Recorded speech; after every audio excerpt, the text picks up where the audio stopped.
ലോകരക്ഷകൻ്റെ മാതാവേ, ഞങ്ങളുടെ എല്ലാ കുടുംബങ്ങളിൽ വിശ്വാസം വർദ്ധിക്കുന്നതിനു വേണ്ടി നിൻ്റെ തിരുക്കുമാരൻ്റെ മുമ്പിൽ പ്രാർത്ഥിക്കണമേ. ആമേൻ. പ്രിയ സഹോദരങ്ങളെ, ഇന്ന് നമ്മൾ മാർയോസേപ്പ് പിതാവും മാതാവും ഉണ്ണീശോയെയും കൊണ്ട് ബേത്ലഹത്തു നിന്നും ഈജിപ്തിലേക്ക് പലായനം ചെയ്തതിനെ ധ്യാനിക്കുന്നു.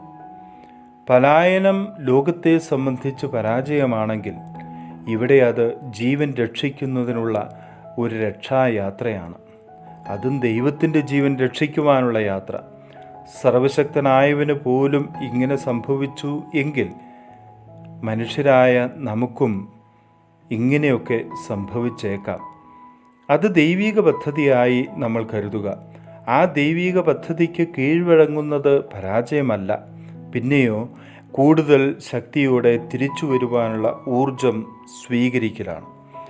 അപ്പത്തിൻ്റെ നാടായ ബേത്ലഹത്തു നിന്നും അടിമത്തത്തിൻ്റെ നാടായ ഈജിപ്തിലേക്കുള്ള യാത്രയാണ് ഈ പലായനം.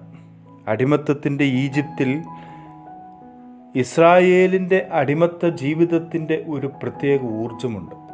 അത് ആവാഹിച്ചെടുത്ത നാളുകളായിരുന്നു ഒളിച്ചു താമസിച്ചപ്പോൾ യേശുവിനുണ്ടായിരുന്നത്. അതിനുശേഷം തിരിച്ച് നസ്രത്തിൽ വന്ന് നസ്രായനായി ജീവിച്ച് അവസാനം അടിമക്കച്ച അരയിൽ ചുറ്റി ഒരു അടിമയെപ്പോലെ കാല് കഴുകി ചുംബിച്ച് അവസാന അത്താഴത്തിൽ ജീവൻ്റെ അപ്പമായി തീർന്നു.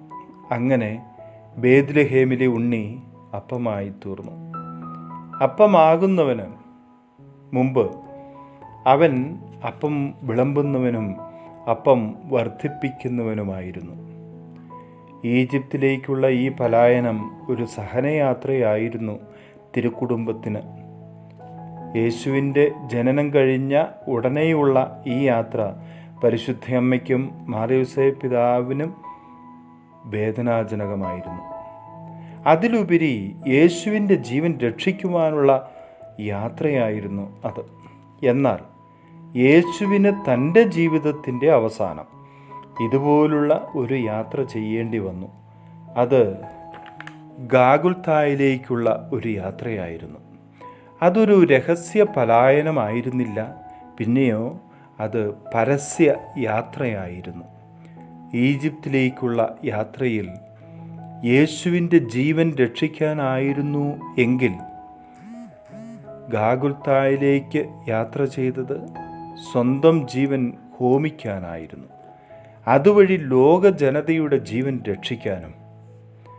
പ്രിയ സഹോദരങ്ങളെ, നമ്മുടെ ജീവിതം മറ്റുള്ളവരുടെ ജീവൻ രക്ഷിക്കുന്നതാകട്ടെ. അതിന് നമ്മൾ ജീവനുള്ളവരായി മാറണം. നമ്മുടെ ജീവൻ നമ്മൾ സംരക്ഷിക്കണം.